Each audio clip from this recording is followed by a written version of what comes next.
मैं विकास दुबे हूँ कानपुर वाला। हवाई नहीं। तेरा बाप आया।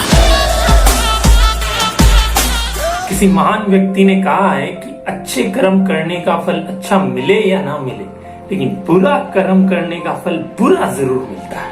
ये किसी और ने नहीं बल्कि मैंने ही कहा है। बस बस बस, ज्यादा तालियां बजाने की जरूरत नहीं है, क्योंकि ये लाइन मैंने कॉपी पेस्ट मारी है। ओ वीडियो वाले भैया, जरा इंट्रोडक्शन देना मेरा। मैं आज जिस शख्स की बात करने वाला हूं उसकी गंदी शक्ल आप स्क्रीन पर देख सकते हैं। मुझे नाम लेने की जरूरत नहीं है क्योंकि सब जानते हैं। लेकिन कितनी हैरत की बात है ना कि 8 पुलिस वालों को मारने वाला इतनी फिल्मी स्टाइल में मारा जाएगा। पुलिस वालों की गाड़ी पलट जाती है, वो उनकी बंदूक छीनकर भागने की कोशिश करता है और एनकाउंटर में पुलिस वालों के हाथों मारा जाता है। कितनी स्पेशल फिल्मी कहानी लगती है ना। लेकिन सच तो ये है कि उसको यमराज ने बुला लिया था। यमराज का बुलावा आ गया था, इसलिए मारा गया। सवाल ये नहीं है कि वो क्यों मारा गया, सवाल ये है कि ऐसे लोग समाज में पनपते कैसे पनपते हैं ऐसे लोग समाज में। सवाल ये है। तो आज मैं उस डॉन की, जिसने सनी देओल की फिल्म अर्जुन पंडित देखकर अपना नाम विकास पंडित कर लिया, जिसे सब विकास दुबे के नाम से जानते हैं, उसकी आज मैं जन्म कुंडली खोलने वाला हूं। तो बिना टाइम वेस्ट किए शुरू करते हैं। कानपुर से 50 किलोमीटर दूर एक गांव है जिसका नाम है बिकरू। वहां पर इस डॉन का जन्म होता है। उसकी पढ़ाई लिखाई बिल्कुल साधारण आम इंसान की तरह होती है।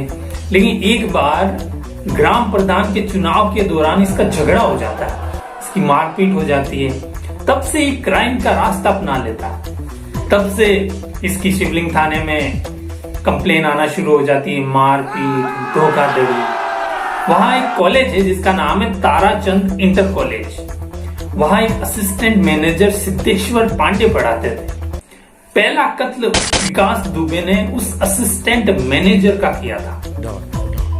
फिर उसके जो ये कारनामे हैं वो धीरे धीरे बढ़ते जाते हैं। ये सन 2000 की बात है। उसके बाद उसे जेल हो जाती है, लेकिन जेल में रहते हुए भी वो एक और कत्ल कराता है। ये कत्ल एक व्यक्ति का होता है जिसका नाम है राम बाबू यादव।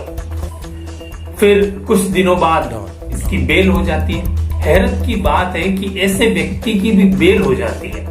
कैसे?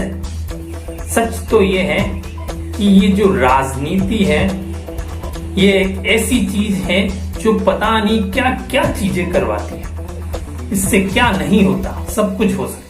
वो कहते हैं कि जिंदगी जियो तो ऐसे जियो कि जिंदगी नाज करे, यूं भागने वाले कायर कहलाते हैं। ये बात उस डॉन के समझ में आ गई थी, इसलिए उसने भागना बंद कर दिया था। और फिर सन 2004 में वो बाहर रहते हुए, बेल पर रहते हुए, एक केबल का काम करने वाले बिजनेसमैन का मर्डर कर देता है। और फिर ये धीरे धीरे जुर्म का सिलसिला शुरू हो जाता है। इसकी असली कहानी शुरू होती है 2008 में। उस कहानी ने पूरे यूपी के अंदर हड़कंप मचा दिया था। उस वक्त 2008 में यूपी के सीएम हुआ करते थे राजनाथ सिंह, हाँ, जो कि अभी अपने डिफेंस मिनिस्टर है। उस वक्त उनकी सरकार में एक नेता हुआ करते थे जिनका नाम है संतोष शुक्ला, जो कि उस वक्त उन्हें राज्य मंत्री का दर्जा प्राप्त था। क्योंकि इसने सोच लिया था, इस शख्स ने सोच लिया था कि अगर जुर्म के साथ आगे बढ़ना है तो पॉलिटिकल रिश्ते भी अपनाने पड़ेंगे, सरकार के साथ दोस्ती भी करनी पड़ेगी। उस वक्त चाहे किसी की भी सरकार थी, लेकिन इसने सबके साथ अच्छे रिश्ते बनाए। आप आंख बंद करके उस पार्टी का नाम लीजिए, उस नेता का नाम लीजिए जिसके साथ इसकी दोस्ती ना हो।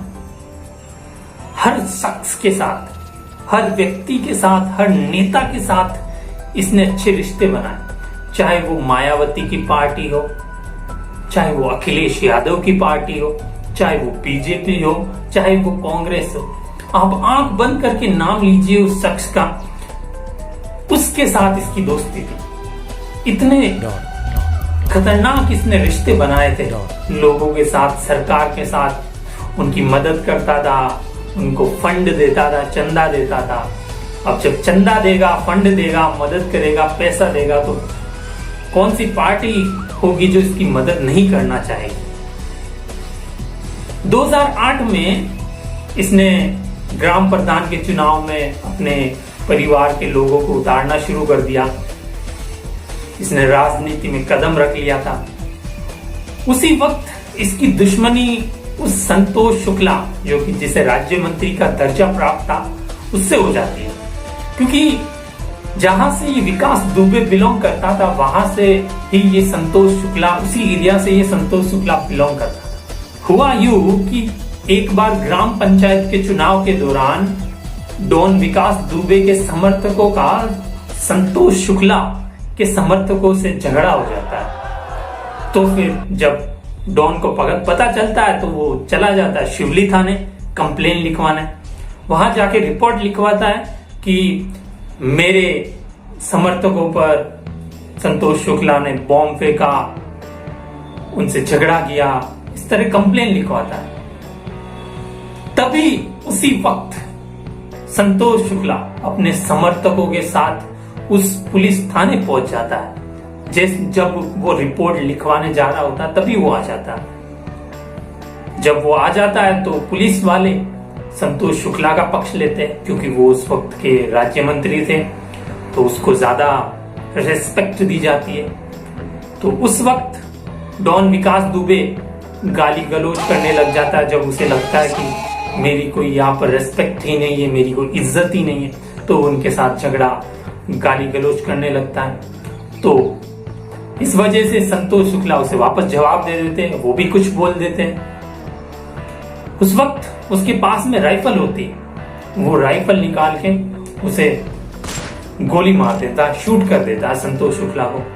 एक नहीं 3-4 गोलियां मार, और हाथों हाथ उस शिवली थाने में संतोष शुक्ला दम तोड़ देते और वो भाग जाता है। इस कारण जब मंत्री के समर्थकों को ये बात पता चलती है, जो कि बाहर होते हैं खड़े, वो उनकी गाड़ियों में आग लगा देते हैं। विकास दुबे के समर्थकों की गाड़ियों में, उनकी सबकी गाड़ियों में आग लगा देते हैं। ये बात लखनऊ तक पहुंच जाती है। सारे जिले से पुलिस वहां आती है, क्योंकि एक मंत्री की हत्या का मामला था। इस वजह से उस विकास दुबे को ढूंढने की शुरुआत हो जाती है और वो आखिर में पकड़ा जाता है, उसे जेल हो जाती है। जब कोर्ट में ट्रायल हो रहा होता है, तब हैरत की बात है कि वहां पर एक भी व्यक्ति गवाही देने नहीं आता, जबकि एफआईआर में लिखा है कि जब डॉन विकास दुबे ने संतोष शुक्ला को मारा था, तब वहां पर सैकड़ों लोग मौजूद थे। विकास दुबे के समर्थक मौजूद थे, पुलिस वाले मौजूद थे, संतोष शुक्ला के समर्थक मौजूद थे। लेकिन वहां पर कोर्ट के अंदर एक भी अपना बयान देने नहीं आता है, सिवाय संतोष शुक्ला के भाई के, जो कि उस घटना के वक्त वहां मौजूद नहीं थे। ये कितनी हैरत की बात है। अब ऐसा क्यों होता है? इसके पीछे 3 कारण है। पहला कारण ये कि जब सीनियर ऑफिसर संतोष शुक्ला के हत्या की रिपोर्ट बनाते हैं, तो उस रिपोर्ट में उन सभी का नाम दर्ज कर देते हैं जो वहां मौजूद थे, जितने भी पुलिस वाले मौजूद थे, उन सबको उस हत्या का जिम्मेदार बता दिया जाता है। दूसरा कारण ये था कि जो एफआईआर थी उसमें ये लिखा था कि संतोष शुक्ला की जो मर्डर हुआ है उसका वो 5 मीटर दूर राइफल से किया गया, जबकि सच ये है कि उसका मर्डर ब्लैक जीरो डिस्टेंस से किया, ब्लैक जीरो रेंज से किया, यानी कि बिल्कुल नजदीक से। ये दूसरा कारण था जिस वजह से ये झूठ साबित हो गया।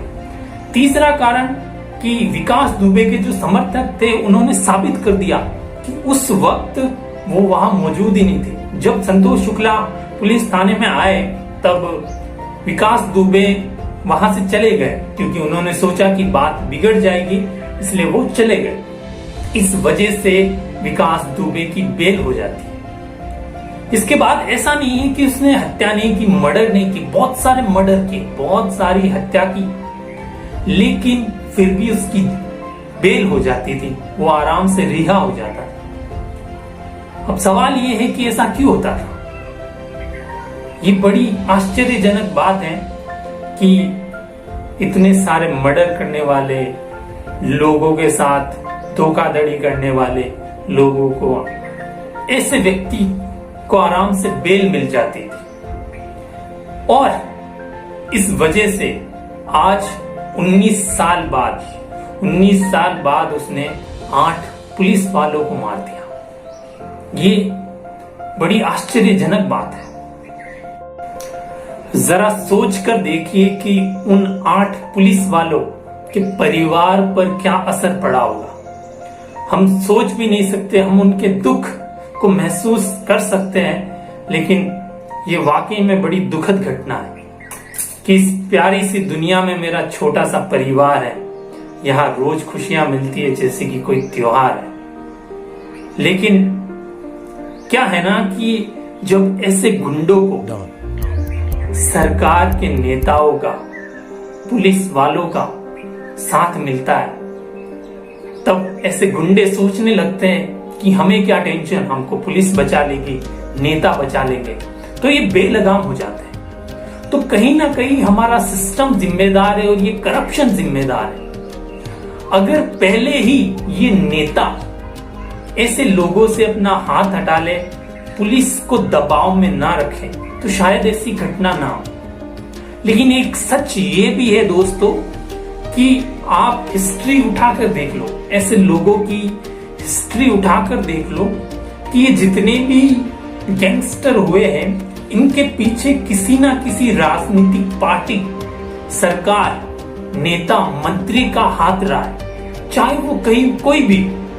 आप हिस्ट्री उठा के देखना, आपको यही मिलेगा कि इनकी हेल्प करने वाले यही है और इसी वजह से पनपते हैं। अब ऐसे नेता मदद क्यों नहीं करेंगे? बिल्कुल करेंगे। जब ऐसे लोगों से इनको फंड मिल रहा है, पैसा मिल रहा है, वोट मिल रहे, वोट बैंक आराम से इनको मिल जाता है, तो ये बिल्कुल मदद करेंगे। और आखिर में आज के देश के युवाओं से मैं यही कहना चाहूंगा कि एक जिम्मेदार नागरिक बनिए, ना खुद गलत रास्ते पर जाओ, ना दूसरों को जाने दो, क्योंकि आखिर में इसका अंत बुरा ही होता है, जैसा विकास दुबे के साथ हुआ। उसे मरना ही था, लेकिन उसकी मौत कई सारे सवाल पीछे छोड़ के चली जाती है कि विकास दुबे जैसे लोगों की मदद करने वाले नेता कौन है, मंत्री कौन है। ये सवाल जो है जहां के जहां रुक जाते हैं। शायद इन सवालों के जवाब मिले या कभी ना मिले, लेकिन मैं ये चाहूंगा कि देश के युवा, हमारे भारत देश के युवा कोई भी गलत कदम ना उठाए। मिलेंगे अगले वीडियो में। चैनल सब्सक्राइब कर लीजिएगा, ना करो तो आपकी मर्जी। क्या ना कि फालतू में नोटिफिकेशन आएगा, आप परेशान होगे। क्यों? मिलते हैं अगले वीडियो में। बस बाय बाय।